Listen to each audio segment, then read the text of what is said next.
Hello दोस्तों, नमस्कार। तो हम पढ़ने वाले डिक्टेशन राजस्थान हाई कोर्ट के लिए स्पीड रहेगी 80 वर्ड पर मिनट, यानी कि टोटल शब्द होंगे हमारे 800 शब्द।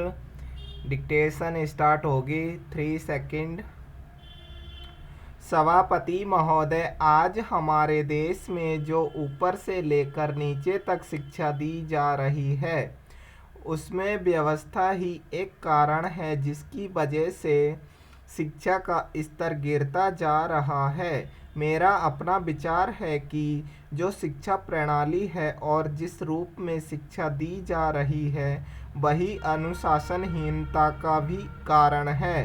अपने देश और प्रदेश में हर एक की अपनी अपनी भाषा है और वह बालक इस देश में पैदा हुआ है जो अपनी मातृभाषा की गोद में पला है। उसको यदि अपनी मातृभाषा में ही शिक्षा दी जाए तो मेरा विचार है कि शिक्षा का स्तर ठीक हो सकता है।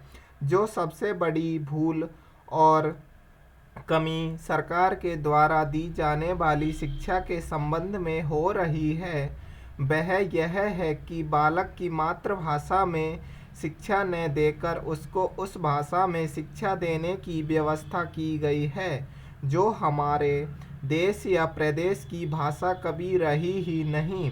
मेरा अभिप्राय विदेशी भाषा अंग्रेजी से है। मैं यह मानकर चलता हूँ कि जब से यह भाषा इस देश में आई है, चाहे वह किसी कारण से आई हो, इसे आप भी और इस माननीय सदन के सदस्य भी जानते हैं कि उस से बुरे परिणाम ही निकले हैं। कोई भलाई नहीं हुई है। इस देश को जो हानि हुई है वह किसी से छिपी नहीं है। हम देख रहे हैं कि हमारे यहाँ जितना फैशन बढ़ रहा है और जितनी वेशभूषा बिगड़ रही है वह सब अंग्रेजी भाषा के ही कारण है।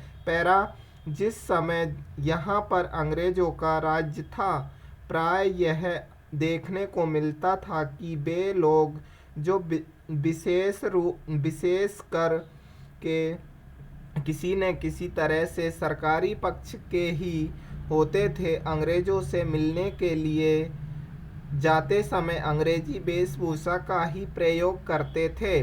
परंतु यह इस प्रदेश और इस देश का दुर्भाग्य है कि अंग्रेजों का राज्य समाप्त हो जाने के बाद भी लोग अपनी वेशभूषा को पहनते चले जा रहे हैं। इससे जो प्रभाव हमारे देश के फैशन पर पड़ा उससे लाभ के बजाय हानि ही हुई है और हो भी रही है।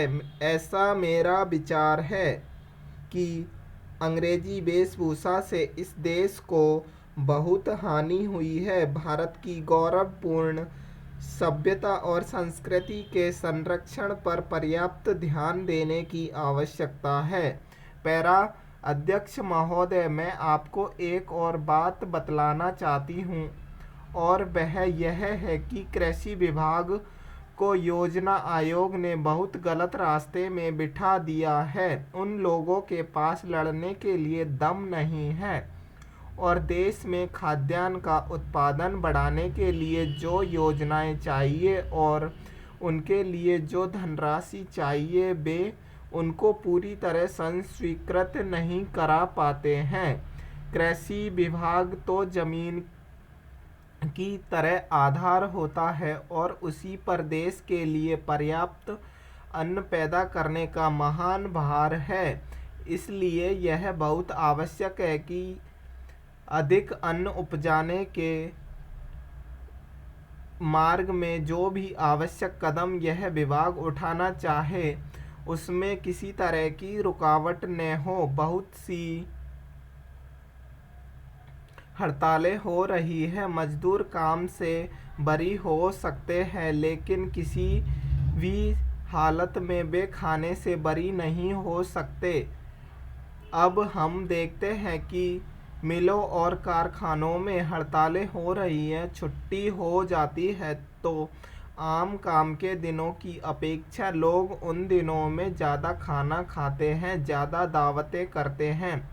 आज यह हमारे लिए यह सर्वाधिक महत्व का विषय है कि हमारा अन्न का उत्पादन उस गति से बढ़े ताकि हम अपनी खपत से अधिक उत्पादन कर उसका निर्यात कर सके। पैरा सरकार तथा इस मंत्रालय के लिए यह समस्या एक बड़ा सिरदर्द पैदा कर रही है। हर एक विभाग में बड़े बड़े अधिकारी बैठे हैं और हजारों रुपए के बड़े बड़े वेतन ले रहे हैं, लेकिन मुझे दुख के साथ कहना पड़ता है कि उनका दिमाग कार्यालय की मिसिलों और कागजों में लगा रहता है। इस विभाग का काम बहुत ही महत्वपूर्ण है। प्राकृतिक कोप के कारण जो समय समय पर हमारी फसलों को नुकसान होता है, इससे भी अपनी फसलों की रक्षा करने के लिए आवश्यक कदम उठाना इसके जिम्मे है। आज मेरे पास लखनऊ से कुछ लोग आए थे और वे लोग बोल रहे थे कि यहाँ दिल्ली में इस अवसर पर ठंडी हवा चल रही है और आप यहाँ दरवाजे बंद करके बैठे हैं या आराम से लेटे हैं, लेकिन हमारी तो जान खतरे में है। वहाँ ओले गिर रहे हैं और हमारी गेहूं की फसल खतरे में है। अब यह इस विभाग का काम है कि चूंकि हवा में पानी ज़्यादा होता है, इसलिए फसल के बचाव के लिए उस पर नियंत्रण किया जाए जिससे फसल की हानि न हो। स्टॉप। तो ये रही दोस्तों आपके लिए 800 शब्द की डिक्टेशन जो कि मैंने पढ़ी है। अभी स्पीड हमारी आपने देखी होगी और आप इसको लिखना। तब तक के लिए बाय।